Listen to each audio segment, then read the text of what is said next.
Hi guys, welcome back to my channel. If you're new here, my name's Anna. I'm a clinical psychology doctoral candidate, and on this channel we talk about real life applications to psychology, so welcome. Please hit like and subscribe if you haven't already. Also, don't forget to hit the bell notification button so that you can get notified about every single new video, because otherwise you might not see them, and I do think we have a lot of interesting topics, especially coming up. Today, obviously, we're going to talk about 4 psychological secrets to eternal youth, but before that, I want to talk about this month's charity, which is Project Hope, to help the COVID situation in India specifically. So I'm just going to read straight from their website because I think that's the best, most concise way of conveying what this charity is for. They say India is experiencing a catastrophic surge in COVID-19 cases. The infection rates are the highest ever seen, nearly triple 2020's peak. At the peak of the surge in May, daily new cases are expected to reach 500,000. Hospitals and ICUs are already operating at overcapacity. Please make a compassionate gift today to save lives in India and to support healthcare workers and people in crisis around the world. Through May 31st, your emergency gift will be doubled 2 times, up to $600,000 by a group of Project Hope's generous supporters. So if you could donate before May 31st, that would be absolutely fantastic. Project Hope is procuring and distributing medical supplies and equipment, training frontline healthcare workers, and educating communities about how to stop the spread of COVID-19. We are also responding to other health crises in more than 20 countries around the world. Your gift allows us to help people in need and to respond quickly when every minute counts. So I just want you to imagine that you were born in a country where the daily COVID cases are 500,000 people, where the hospitals are full to the brim, healthcare workers are dying, and you can't get the medical resources that you need to keep yourself and or your loved ones alive. Please consider donating to this charity if you haven't donated recently, but even if you have, it is a really important cause because what's happening right now is very scary. Some of you might be thinking, well, that's all the way in India, it doesn't affect me. Actually, it does, because the more infections we have, the more mutations there will be, which means the vaccine won't be resistant against all these different mutations, which means more quarantine and more deaths in your country as well. So even if you're just donating $5, if that's all you can afford, it can make a difference if we all give a little something, but it won't work if we don't all make an effort. Part of abundance means giving back when you have something to spare. When we have more than we need, distributing that to others is one way of getting more abundance in our future. So with that being said, thank you so much if you do decide to donate. If you can't afford to right now, if you just can't handle it, I completely understand, no hard feelings. So let's get into the video. First of all, why should we try to be psychologically young? Listen, there are a lot of good things about aging. Things like valuing aspects of your identity that no one can take away from you. Things like wisdom and values, rather than more superficial things like appearances and fleeting beauty. The wisdom of a long life, experience, respect from society, a sense of authority, and so on. All of these are benefits of aging. But there are unfortunately some less than great psychological aspects of aging. Things like rigidity, inflexibility, cognitive stagnation. I'm not saying that all older people deal with these things, but they are very clearly associated with the process of aging. So while we can aim to retain the advantages of aging, I think it's also worth discussing how we can keep psychologically young and combat particularly the more cognitive drawbacks of aging. So in my opinion, one really important trait to combat psychological aging is open-mindedness. Young people tend to be very open-minded, to experiment with various things. Of course, I said tend to, not necessarily the case for everyone. They might want to travel, to see and experience new things, to alter their state of mind. Like, I remember whenever I go to Romania, I want to cook things for my grandma and for my grandpa too when he was alive. And it's always so funny to see them shaking their heads very fervently to no shrimp, no avocado. Recently, I got this pasta from my cousin's shop, and it was brown because it's pasta with mushrooms infused into it. And I was telling my cousin, when we get home, don't tell her that it's infused with mushrooms. We'll say that this means normal pasta or natural pasta. It's just regular pasta. And unfortunately, she saw the color and she said, nope, I'm not trying it. So unfortunately, sometimes when we age, we might not feel comfortable with things outside of our comfort zone anymore. When trying something new, it's normal to feel a little uncomfortable. We all get a little uncomfortable when we're outside our comfort zone. But I explain this to my clients with OCD too. The more you cave into that anxiety and avoid doing something or participate in a compulsion to decrease that anxiety, the harder it will be for you to try something new further down the line, and the smaller and smaller your world will become, and the more anxious and distressed you will feel. So you're really doing your future self a favor by sitting with the discomfort and the anxiety of trying something new in the present. So don't give in to your anxiety and try things that scare you, try things that are new, try things that push your comfort level. I'm not saying you have to go skydiving or trip at a music festival or dye your hair blue. I'm suggesting you find everyday ways to push yourself outside your comfort zone. If you have a choice between going to the exact same restaurant as usual or a new one, try the new place. If your hairdresser says, I kind of want to do something new, do you mind?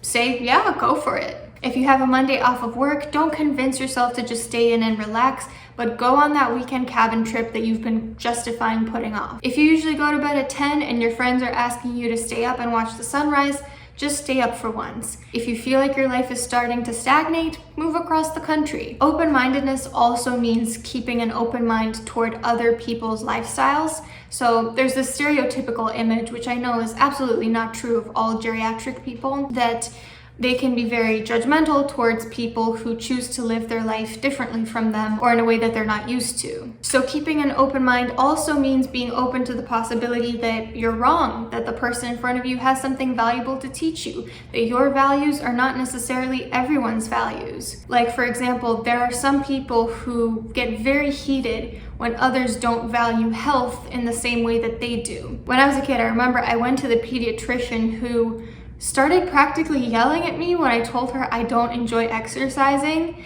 And since then I've come to love exercising, but no thanks to her. And there are just a ton of people who pass judgment on those with a higher BMI because they're simply not healthy. Like, okay, but do you realize that, first of all, you might not know much about their health just based on how they look, and also not everyone values health. Just because you value health for yourself, not everyone has the same priorities, and that's okay.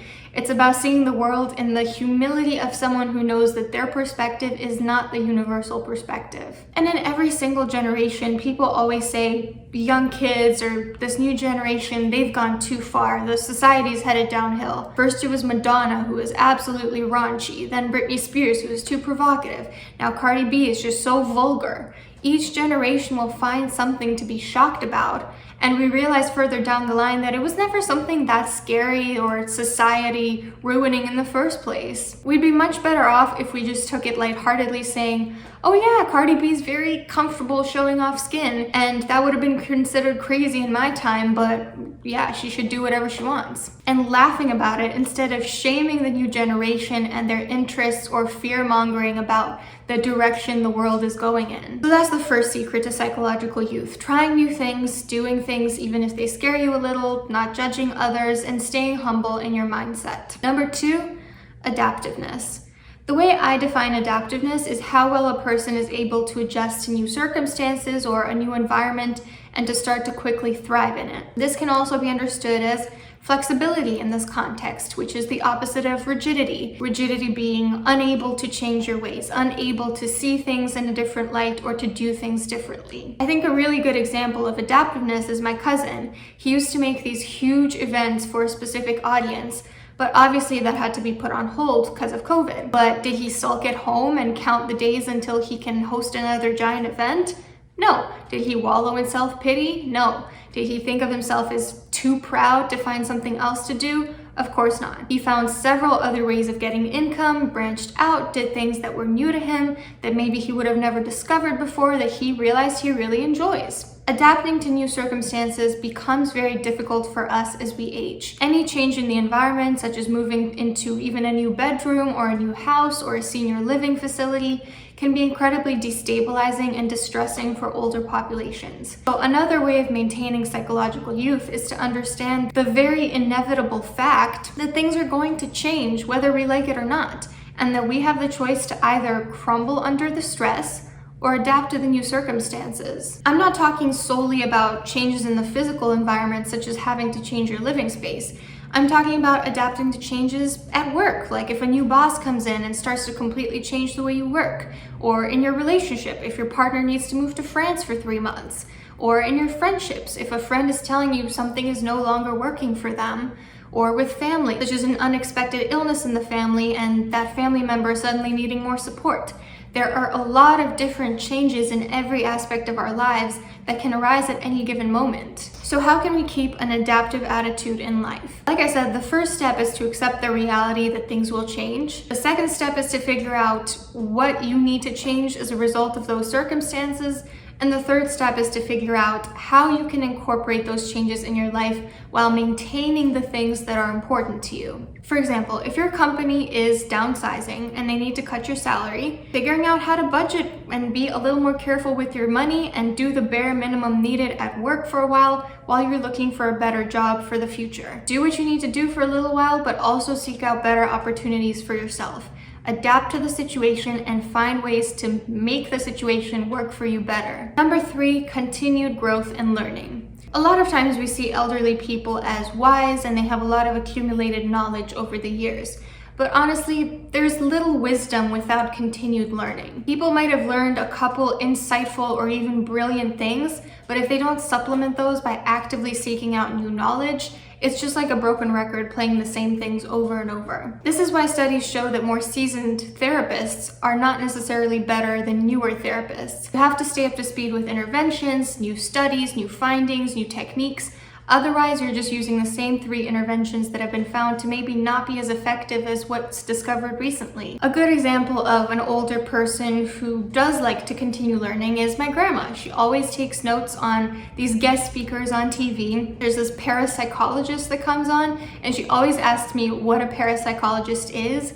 And I always tell her it means you want to call yourself a psychologist, but it's illegal to do so. But I digress. Some of the things on there are actually quite useful, like teaching coping skills, emotion regulation, self-care, and she actively takes notes. She has this whole notebook where she takes notes on things she learns and tells me about what she's learned. And it doesn't have to be taking formal courses or online classes, although I think those are incredibly useful and all professionals in fields such as psychology should do this every few years to ensure they're up to speed. But it could also be watching documentaries, reading nonfiction, even reading fiction can be a way of continuing your learning, asking people about their area of expertise and listening with genuine curiosity, taking note from people you admire, reflecting on lessons you learn when you make a mistake, going to therapy, incrementally increasing the intensity of your passions and hobbies, like doing more hiking or lifting bigger weights or making more complex music. This also means staying up to speed with novel information rather than information in general. For example, I know TikTok is very big these days, and for some reason, I feel an unexplainable aversion to it. And as more and more of my friends make accounts, I feel this pressure to use TikTok. And I tried playing around with it for a little bit and to see how it works.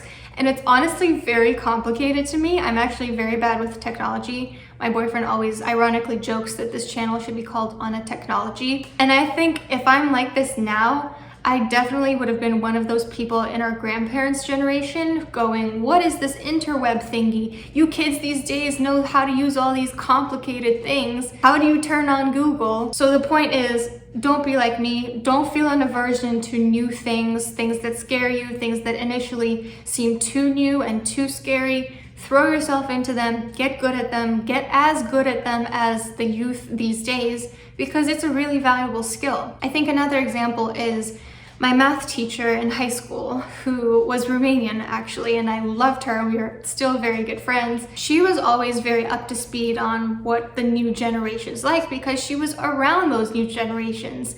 And I think for people who live on college campuses or in college towns, or people who set upcoming trends for young people, let's say in the fashion industry, in the IT industry, it's really valuable to stay up to speed on what's trending, what people like these days, what's up and coming, so that you're not falling behind. A key part of staying young is knowing what young people are up to, being familiar with it, being exposed to it, and without trying too hard, slightly adapting to it. Like for example, I peruse clothing websites and I pay attention to what's about to trend and slightly change my sense of style based on that without completely changing my sense of style. You know, as you can probably tell, I have a more of like a old-fashioned sense of style, like maybe 80s and 90s and sometimes gothic or Victorian. But if I see flared jeans are in, I jump on that and it's already in line with my 80s style. If I see milkmaid sleeves are in, I jump on that and it's already in line with my Victorian style. Whatever trends are already matching